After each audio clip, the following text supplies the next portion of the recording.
Al fin llegamos a Roma, la ciudad que más que ninguna es testigo de un pasado rico de historia, además de cofre de obras maestras de arte que representan la más completa e inigualable expresión del hombre.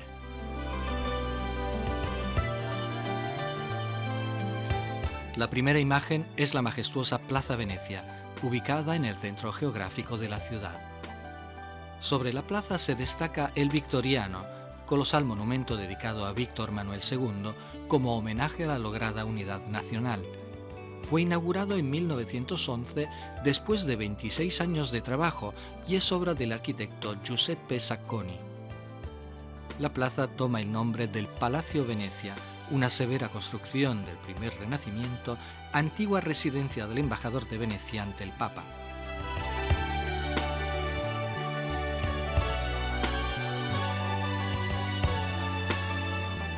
Por detrás del Victoriano nos encaminamos hacia el Capitolio, la más pequeña de las 7 colinas de Roma, pero también la de mayor significado histórico.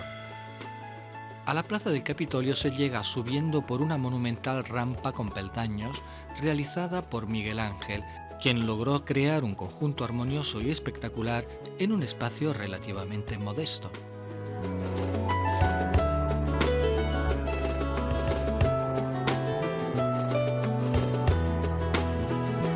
En el centro de la plaza tenemos la famosa estatua ecuestre de Marco Aurelio, copia del original, que ahora es conservado en la entrada del Museo Capitolino, uno de los edificios laterales de la plaza.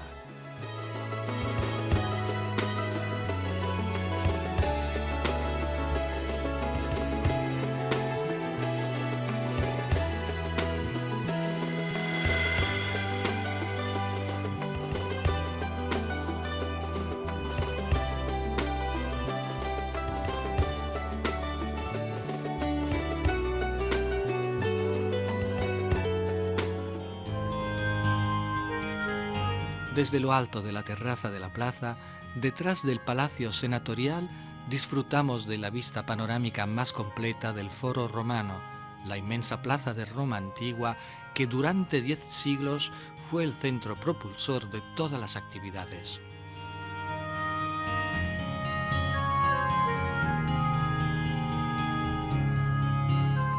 La Curia, sede del Consejo de Ancianos, o sea, del Senado, fue fundada por Tullo Hostilio, tercer rey de Roma, y reconstruida varias veces.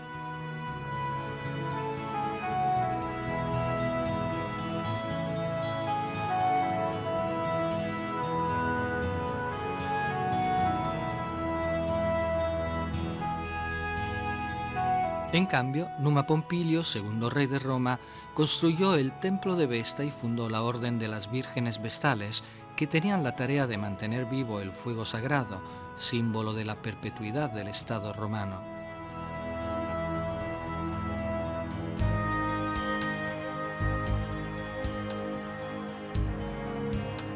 Las sacerdotisas tenían gran autoridad y eran muy respetadas. Eran mantenidas por el Estado y podían abandonar la orden solo después de 30 años de servicio.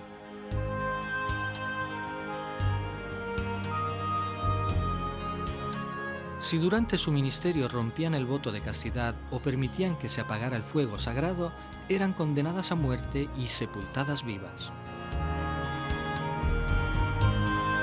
A los divinos gemelos Castor y Pólux, hermanos de Helena de Troya, fue dedicado el templo del que quedan 3 imponentes columnas que resaltan nítidamente sobre el fondo del Palatino.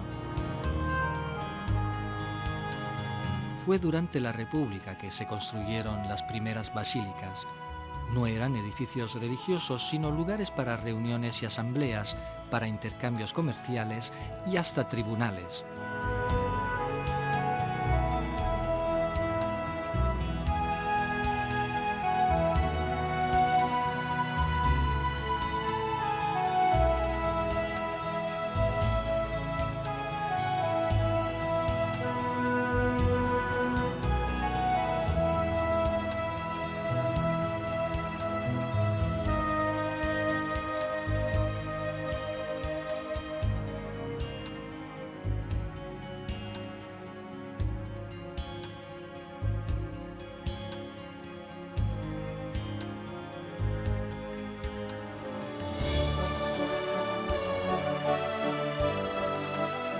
bien conservado está el arco de triunfo de Septimio Severo.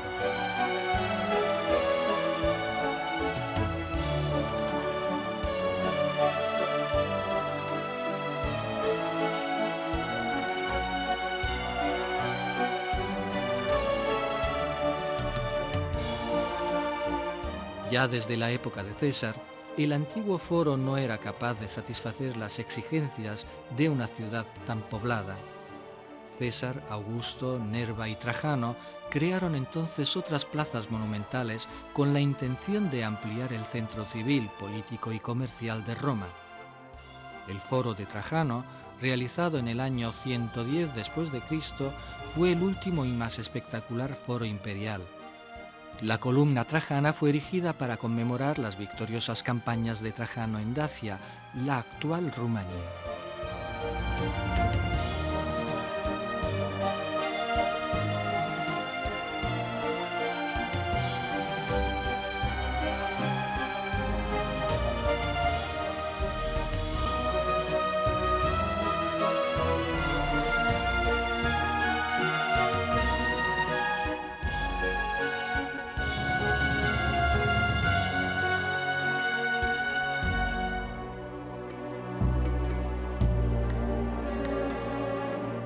El majestuoso anfiteatro Flavio o Coliseo es el más grande monumento del Imperio Romano. Fue iniciado por Vespasiano en el año 72 después de Cristo y concluido por su hijo Tito 8 años más tarde.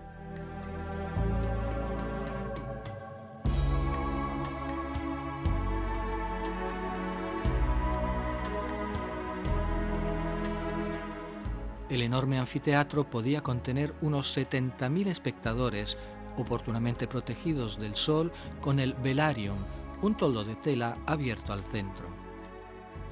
El Coliseo estaba destinado principalmente a los combates de gladiadores y a la cacería de animales feroces, para lo cual se preparaban complejas escenografías. En la época de Trajano combatieron 10.000 gladiadores y fueron matadas 11.000 fieras.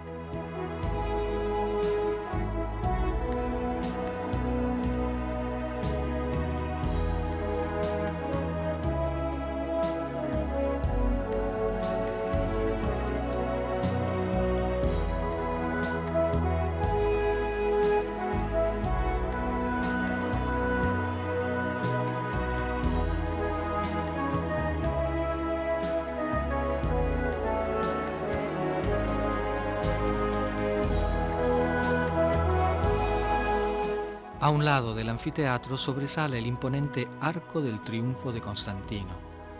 El Senado se lo dedicó al emperador en el año 315 para conmemorar la victoria final contra Magencio cerca del puente Milvio.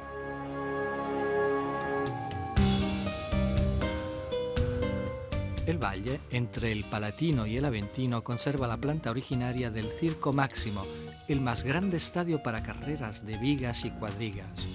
Sus gradas podían contener a más de 250.000 espectadores.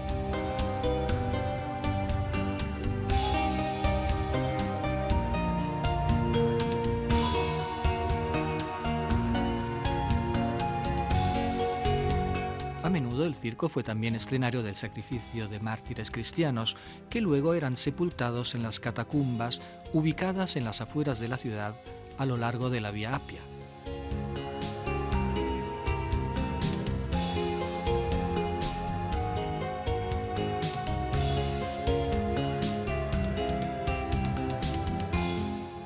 La avenida salía de Roma por la Puerta Appia o de San Sebastián, la más grande y mejor conservada de la muralla aureliana, construida aproximadamente en el año 270 después de Cristo.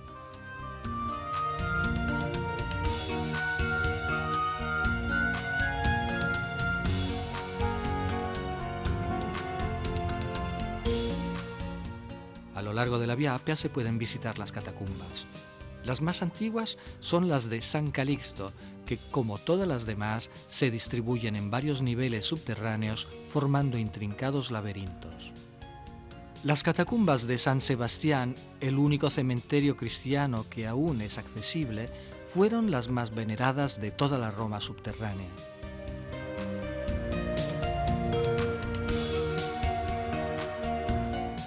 Continuando por la Vía Appia llegamos al famoso sepulcro de Cecilia Metella, que se destaca sobre el verde de la campiña romana.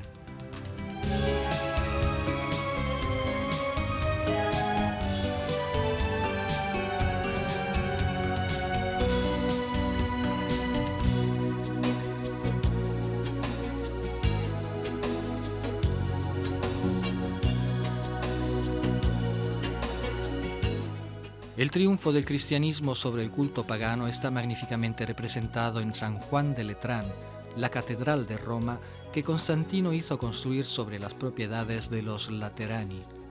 En estos edificios vivieron los papas por casi un milenio, hasta 1378, cuando se establecieron en el Vaticano.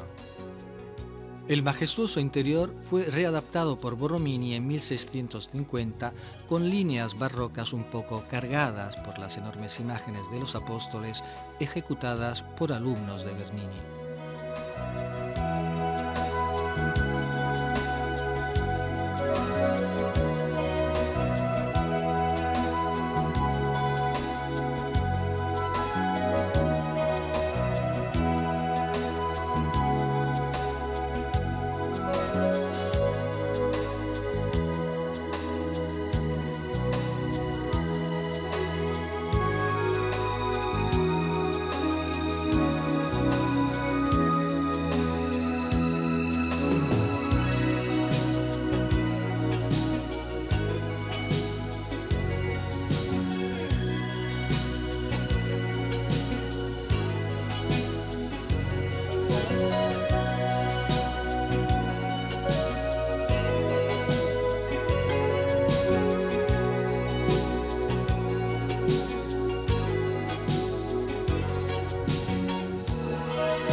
Otra de las 4 basílicas patriarcales romanas es San Pablo Extramuros, la más grande iglesia de Roma después de San Pedro.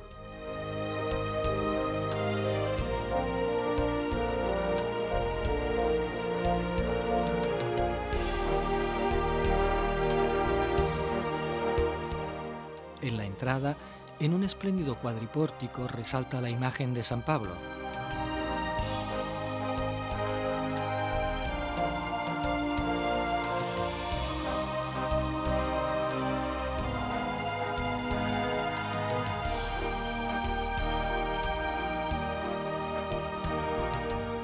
El interior es grandioso, clásico y solemne. 4 filas de columnas de granito dividen la basílica en 5 arcadas. El techo de casetones, decorado con relieves dorados y en el centro el escudo del Papa Pío IX, es extraordinario.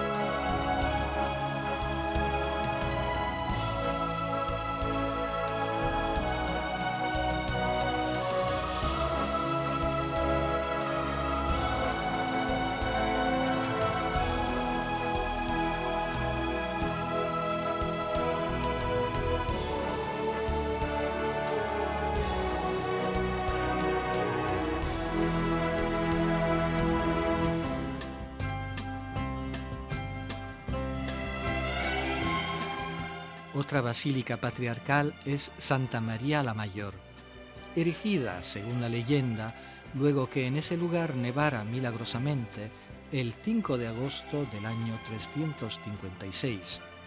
Fue consagrada por Sixto III en el año 431.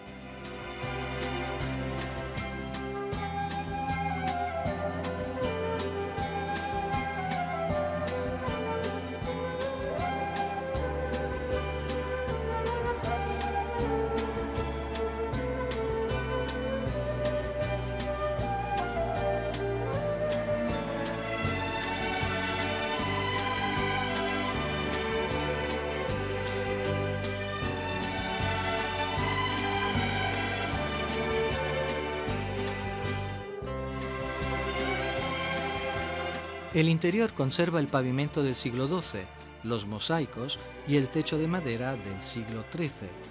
Este mismo techo, en el que aparece el escudo del Papa Alejandro VI Borja, fue dorado con el primer oro traído de América.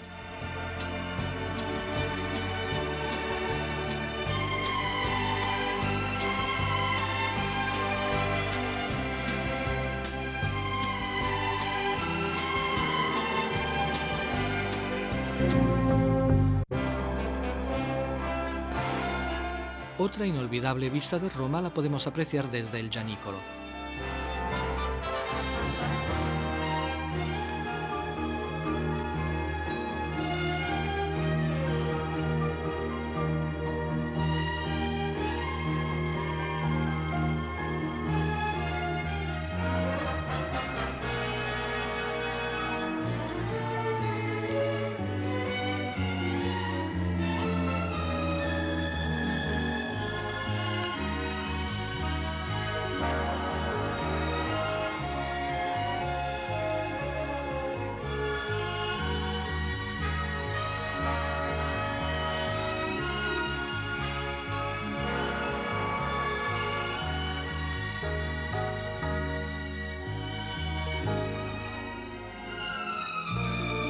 En el centro de la plaza resalta la estatua de Giuseppe Garibaldi, artífice de la unidad de Italia.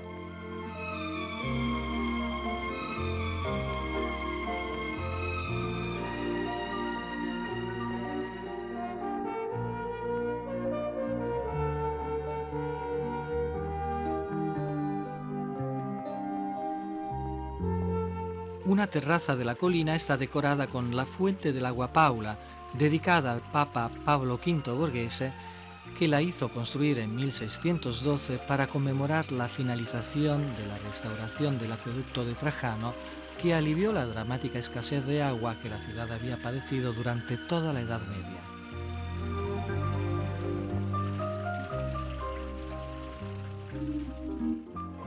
La fuente se convirtió en el elemento decorativo esencial en los parques que rodeaban las residencias nobiliares.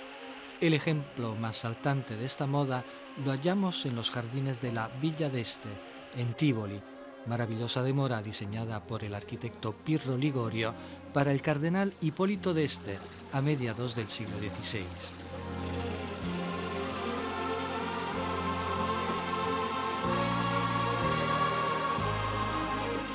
El inmenso jardín está adornado con originales fuentes y centenares de chorros de agua entre eras y senderos simétricos que le dan un sugestivo efecto escénico.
Pero es la suntuosa Fuente de Trevi, el emblema de la máxima expresión arquitectónica de las fuentes romanas.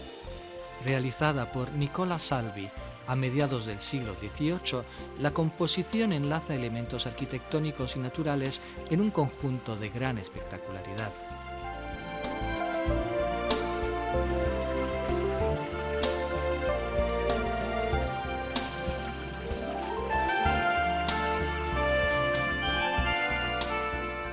La Plaza de la República es una de las más hermosas y solemnes de la ciudad.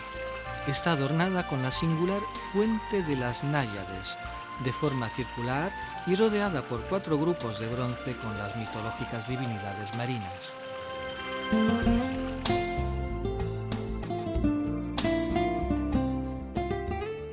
El parque más visitado de Roma es Villa Borghese, un tiempo propiedad de la noble familia Borghese.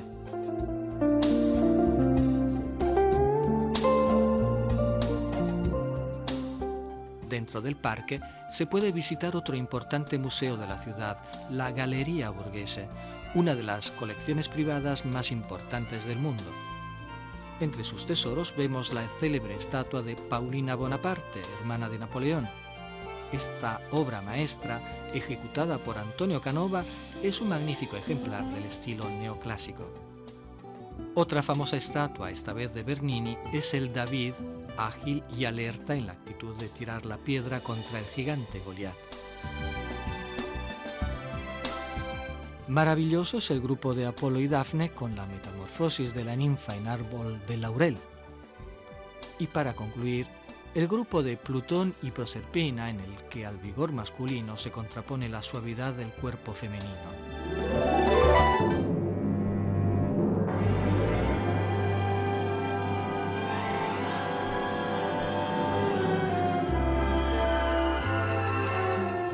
Saliendo del museo se puede llegar al Pincio, otro espectacular mirador que da sobre una de las plazas más importantes de la ciudad, Piazza del Popolo.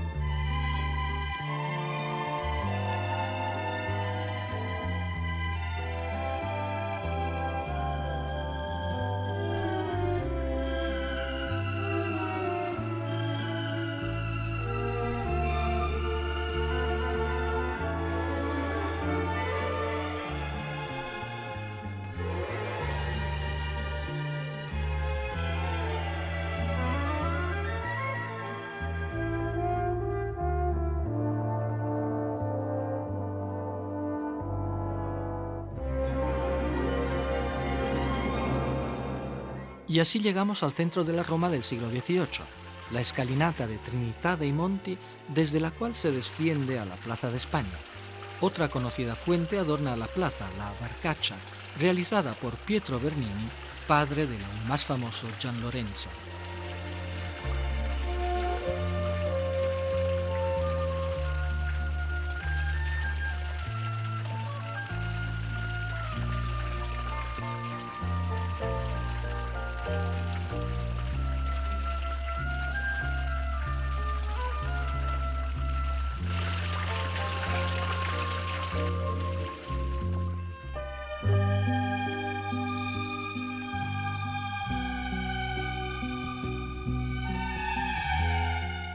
A un lado de la isla Tiberina, la única isla del Tíber, podemos admirar el puente Fabricio del año 62 a.C., casi perfectamente conservado.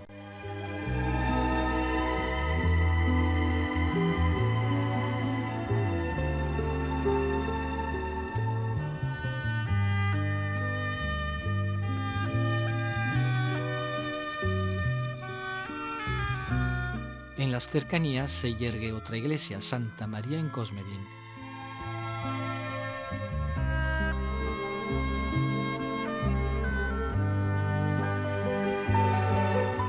Bajo el pórtico de la iglesia se halla la célebre Boca de la Verdad, la efigie de mármol de una divinidad fluvial que, según la leyenda, muerde la mano de los perjuros.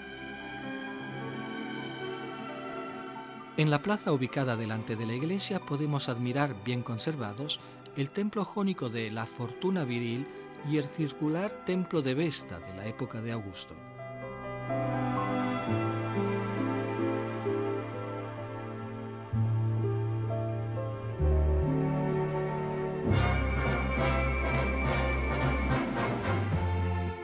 La zona del Campo Marzio se extiende en una vasta área que en época romana fue ocupada primero por campos cultivados dedicados al dios Marte y luego utilizada como campamento de los legionarios. Aquí se halla hoy una de las más bellas plazas de Roma, la Plaza Navona.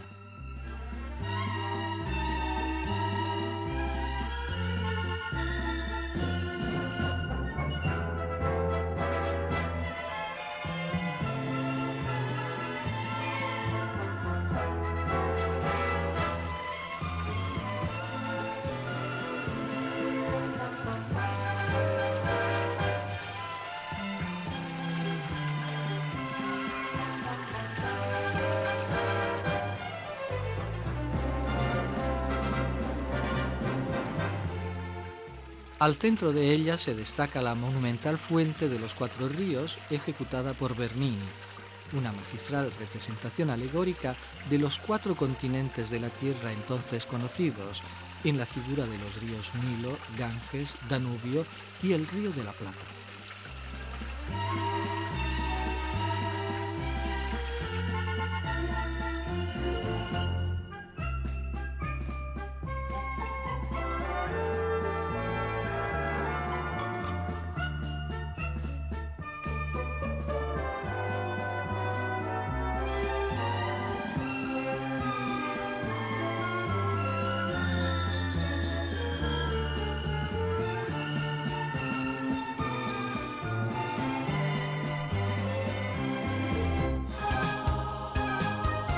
Cerca de la Plaza Navona se halla la Plaza de la Rotonda, que nos reserva la imagen espectacular del edificio mejor conservado de la Roma imperial, el Panteón. El edificio, cuyo nombre significa todos los dioses, fue construido por Agripa, yerno de Augusto, que lo dedicó precisamente a todas las más importantes divinidades planetarias. Su aspecto actual se remonta al emperador Adriano, una de las más grandes personalidades del mundo romano.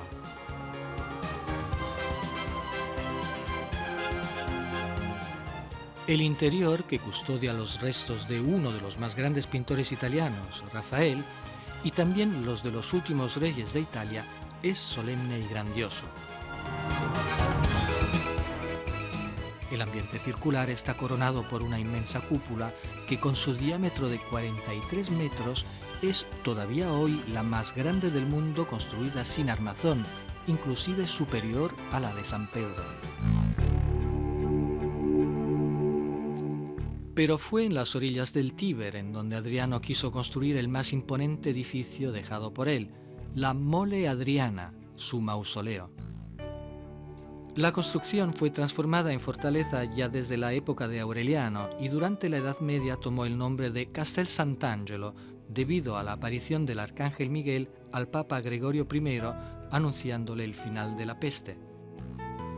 En la Edad Media el castillo a menudo fue utilizado por los papas en los momentos de peligro, por eso fue unido al Vaticano por un largo corredor cubierto, el Passetto.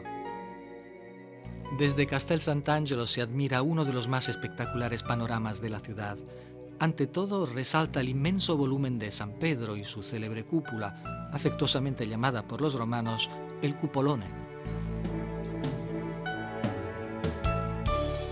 A la inmensa plaza que antecede la basílica se llega por la Vía de la Conciliazione. La plaza, realizada a mediados del siglo XVII por Gian Lorenzo Bernini en solo 11 años, está rodeada de 284 columnas distribuidas en 4 filas. Complemento ideal de la basílica, representa en los 2 hemiciclos que la forman los brazos de la iglesia extendidos para acoger a las multitudes de todo el mundo. En el centro de la plaza se colocó en 1585 el obelisco traído desde el cercano Circo de Nerón, en donde fue martirizado San Pedro.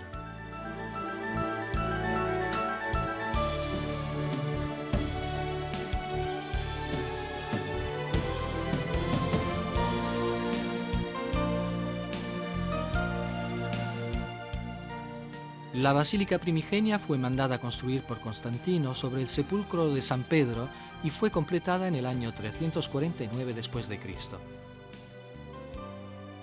El interior es de una grandiosidad difícil de captar a primera vista. Tiene una longitud de 119 metros y puede contener hasta 60.000 personas.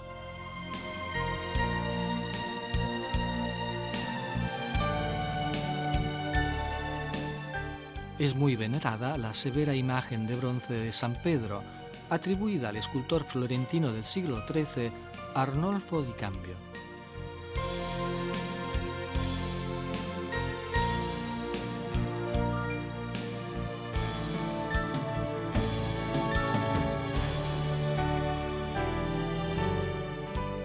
En la primera capilla a la derecha se puede admirar la más importante escultura de la iglesia, la Piedad de Miguel Ángel, sublime obra maestra que ejecutara cuando solo tenía 24 años.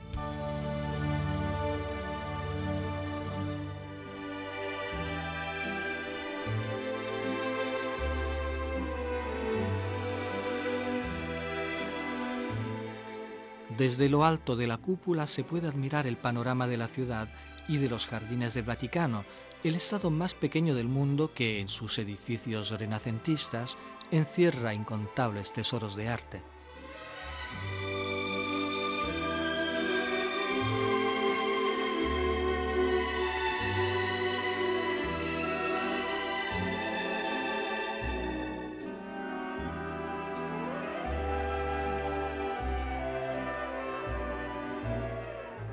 En efecto, los museos vaticanos albergan las colecciones artísticas más importantes del mundo y constituyen una visita de extraordinario interés.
Las salas de Rafael son los ambientes de la residencia papal que Julio II mandó decorar con frescos al gran artista de Urbino.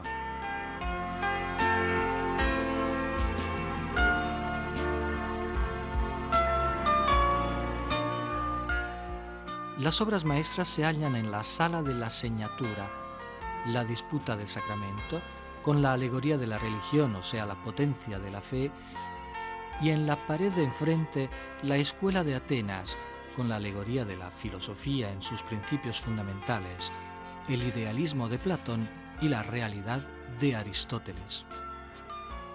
El ambiente más famoso y espectacular es sin lugar a dudas la Capilla Sixtina, que toma su nombre del Papa Sixto IV y es la sala en donde se reúnen los cardenales para elegir el nuevo Papa.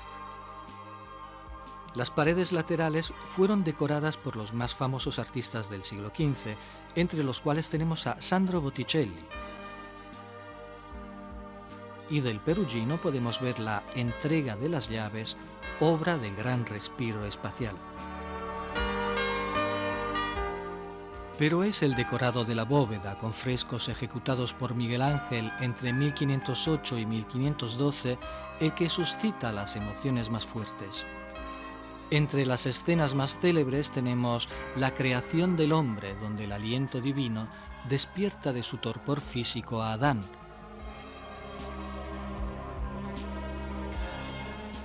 Alrededor se alternan escenas de la creación con imágenes de profetas y sibilas en actitud fervorosa y pensativa.